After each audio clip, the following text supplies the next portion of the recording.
అంతరించిపోతున్న ఆలివ్ సముద్ర తాబేళ్లను సంరక్షించేందుకు అటవీశాఖ ఆధ్వర్యంలో పునరుత్పత్తి కేంద్రాన్ని ఏర్పాటు చేసినట్లు పశ్చిమ గోదావరి జిల్లా కలెక్టర్ నాగరాణి తెలిపారు. నరసాపురం మండలం చిన్నమైని వానిలంక సముద్ర తీరంలోని కేంద్రాన్ని ఆమె పరిశీలించారు. 45 రోజుల నుంచి ప్రత్యేక పర్యవేక్షణతో 4480 ఆలివ్ సముద్ర తాబేళ్లు గుడ్లు సేకరించామన్నారు. వాటి సంరక్షణకు ప్రత్యేక చర్యలు చేపట్టామన్నారు. జంతువుల నుంచి కానీ మనుషుల నుంచి కానీ వాటికి ఇబ్బంది లేకుండా నిరంతరం అటవీశాఖ అధికారులు పర్యవేక్షిస్తారని తెలిపారు.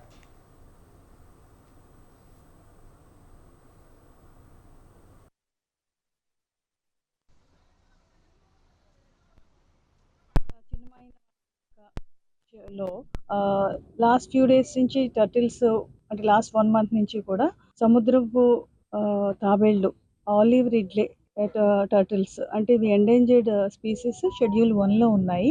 ఇవి ఇక్కడ మన నరసాపురం ఈ చిన్మైన్ లంక ఏరియాకి వచ్చి గుడ్లు పెట్టడాన్ని గమనించి ఫారెస్ట్ డిపార్ట్మెంట్ నుంచి కిరణ్ గారి ఆధ్వర్యంలో ఇన్ సిటు సైట్స్ అంటే ఎగ్స్ అన్నిటిని కూడా కలెక్ట్ చేసి ఒక ప్రొటెక్టివ్ ఎన్విరాన్మెంట్లో వాటిని ఉంచితే ఇక్కడ ప్రేస్ ఏదైతే కుక్కలు కానీ నక్కలు కానీ వాటిని తినేస్తాయో తినకుండా తర్వాత మనుషుల నుంచి కూడా వాటికి ప్రమాదం లేకుండా ఒక వాచ్ అండ్ వార్డ్ పెట్టడం అయింది. పెట్టి వాటిలన్నిటిని కూడా రక్షించడానికి ఫెన్సింగ్ తర్వాత కంటిన్యూస్ వాచ్ అండ్ వార్డ్ పెట్టడం జరిగింది.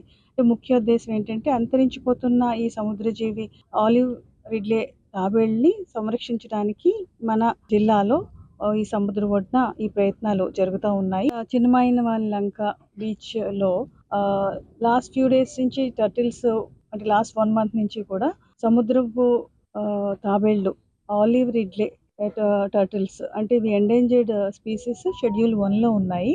ఇవి